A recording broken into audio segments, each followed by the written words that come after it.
Chào mừng tất cả các bạn đã quay trở lại cùng với channel Làm Đẹp Khoa Học. Chủ đề hôm nay của chúng ta sẽ là phần 3 của chuỗi video béo phì, thực đơn, cách phòng và chữa trị. Video về thực đơn và những câu hỏi liên quan đến bệnh béo phì. Thực đơn ăn uống thì các bạn có thể dùng lá chè tươi rửa sạch đem hãm với 2 lít nước sôi, dùng nước này để uống hàng ngày.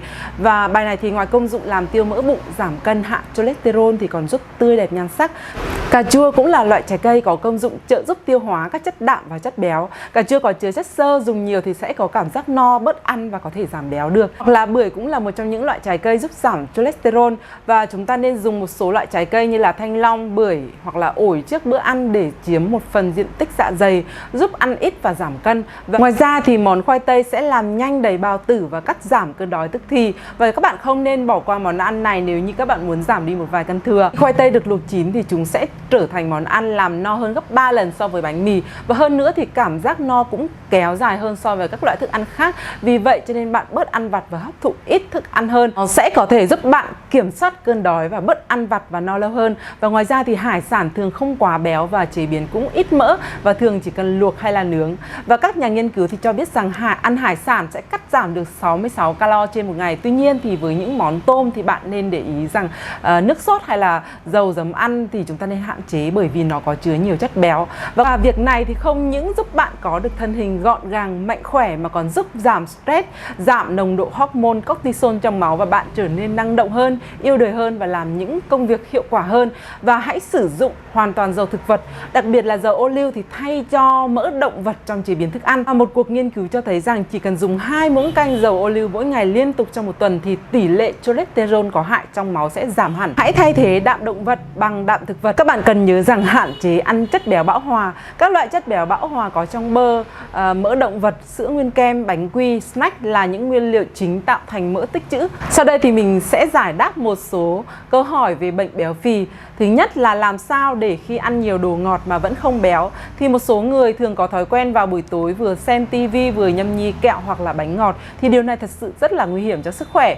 Và đường sau khi đi vào cơ thể thì cần phải trải qua một quá trình mới có thể chuyển hóa thành năng lượng. Và đường sau khi ăn không được sử dụng hết thì sẽ chuyển hóa thành chất béo và làm dày thêm các mô mỡ dưới da. Da thì cũng nên thưởng thức đồ ngọt một cách chậm rãi, vì nếu ăn quá nhanh và quá nhiều thì lượng đường trong máu theo đó sẽ cũng tăng lên một cách rất là đột biến và không được tiêu hao kịp thời. 100 đến 200 g hoa quả hoặc là 50 đến 100 g bánh ngọt là bữa sáng lý tưởng. Và nếu như các bạn ăn nhiều hơn lượng đường này thì buổi tối hãy tăng cường ăn rau xanh. Các loại vitamin, khoáng chất thực vật trong rau xanh sẽ giúp tiêu hóa hết lượng đường dư thừa ở trong cơ thể. Và tuy nhiên là cùng một vị ngọt nhưng mà lượng đường trong hoa quả thì chỉ bằng một nửa so với đồ ăn có sử dụng đường hóa học như là bánh, kẹo, đường, sữa. Do vậy cho nên các loại hoa quả có vị ngọt thì sẽ làm thỏa mãn được nhu cầu của cơ thể nhưng lại không đặt trọng lượng của cơ thể trong tình trạng báo động đỏ. Và một bí quyết giúp giữ eo ngay cả khi ăn nhiều đồ ngọt là không nên ăn khi đói. Khi bụng trống rỗng thì khả năng hấp thụ năng lượng của cơ thể rất là lớn và bạn có thể ăn vượt quá năng suất để có thể thỏa mãn được cơn đói của mình. Và đây chính là nguyên nhân làm cho cơ thể quá khổ. Và cũng cần lưu ý không nên ăn đồ ngọt sau khi lao động mệt mỏi. Cơ thể cần chi ra một lượng vitamin B khá lớn, và ăn đồ ngọt khi mệt thì sẽ làm mất nhiều vitamin B của cơ thể. Và câu hỏi tiếp theo đó là tập thể dục nhiều hơn thì có nghĩa là giảm cân nhiều hơn phải không? Và để mất lượng mỡ dư thừa trong cơ thể thì bạn cần phải đốt cháy calo nhiều hơn. Và tuy nhiên thì nếu như vừa tập thể dục đã hy vọng trọng lượng giảm nhanh thì có thể bạn sẽ phải thất vọng, bởi vì tập thể dục có thể làm sự thèm ăn của bạn sẽ tăng lên và việc ăn nhiều hơn sẽ bổ sung lượng calo vừa bị đốt cháy. Và tâm lý tự khen thưởng cho mình một món ăn nào đó sau khi tập luyện sẽ khiến cho mục tiêu giảm cân của bạn sẽ thất bại. Vì thế cho nên đừng quên chú ý đến chế độ dinh dưỡng nếu như thực sự muốn giảm cân. Và giải pháp đó chính là hạn chế chất béo và đường trong bữa ăn và thay thế lựa chọn nhiều thực phẩm giàu chất xơ sẽ khiến cho bạn nhanh no hơn mà không tạo nhiều calo. Và trái cây, rau, đậu, ngũ cốc và thịt nạc, thịt gà, cá là lựa chọn. Và nhiều người băn khoăn rằng khi không tập thể dục thì cơ bắp sẽ chuyển biến thành chất béo hay không? Thì câu trả lời đó là không. Cơ bắp không thể chuyển biến thành chất béo hay là ngược lại. Chất béo và cơ bắp là hai thứ hoàn toàn tách biệt, và khi tập thể dục thì bạn sẽ xây dựng mô cơ, và khi bạn ăn ít calo thì các tế bào mỡ sẽ co lại. Và nếu như ngừng tập thể dục hoặc là bị bệnh tật hoặc là bị thương tích thì cơ bắp sẽ bị teo, và nếu như sau đó ăn nhiều lên thì các tế bào mỡ sẽ tăng lên.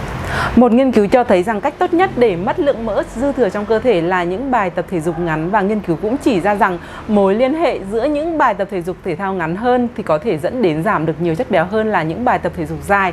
Và giải pháp đó chính là thay vì dành 1 giờ để tập luyện thì bạn chỉ cần tập 30 phút rồi nghỉ 20 phút và tiếp tục những bài tập lần 2 trong 30 phút tiếp theo. Câu hỏi tiếp theo đó là ăn nhiều hoa quả thì có thể giúp giảm cân không?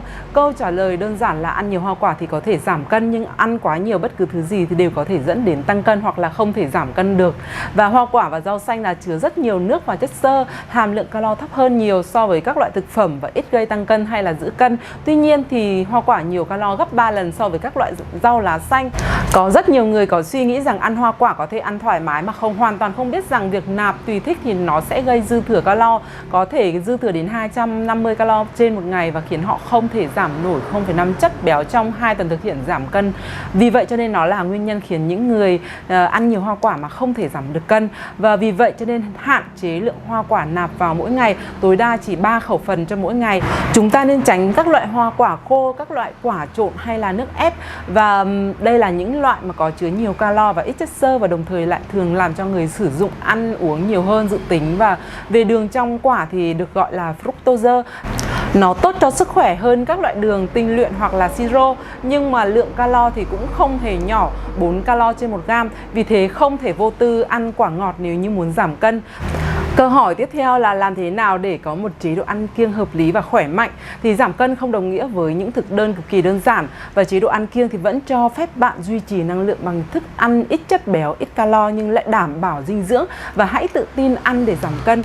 Chúng ta nên chú ý đến những bữa ăn khỏe mạnh. Ăn khỏe mạnh thì có nghĩa là bạn nên tránh những thức ăn có chứa nhiều calo mà lại ít dinh dưỡng như là quả vặt, bánh ngọt, snack, hay là ăn nhiều đồ ngọt như là kẹo hay là chè. Và ngược lại thì ăn càng nhiều rau xanh, trái cây thì càng tốt. Và khi đói thì bạn có thể dùng những bữa ăn nhẹ như là súp cua, súp bắp này, uống là thật là nhiều nước. Và trước khi có ý định ăn một miếng bánh kem hoặc là một miếng bánh pizza thì hãy ăn trước một đĩa trái cây hoặc là một đĩa rau trộn với bắp cải hoặc dưa leo, cà rốt, cà chua, thì chúng sẽ làm tăng cảm giác no và bạn chỉ còn một ít chỗ trống trong dạ dày để tiêu thụ những món quà vặt kia. Và ăn nhiều cần tây thì cũng là một cách giảm cân rất là hiệu quả. Các bạn đừng quên rằng phải ăn chậm, nhai kỹ và ngưng ngay khi bạn đã cảm thấy no, và hãy dàn trải bữa ăn của bạn, càng nhiều bữa nhỏ thì càng tốt. Và thay vì chỉ tập trung ăn vào 3 bữa chính thì chúng ta cần phải thể dục đều đặn mỗi ngày, đừng dồn tất cả sức lực vào vài 3 tiếng tập thể dục và những ngày sau đó thì ngưng vì mệt. Và thay vì vào đó thì bạn nên bắt đầu những bài tập đơn giản với cường độ chậm và tăng dần mức độ khó cũng như là thời gian tập.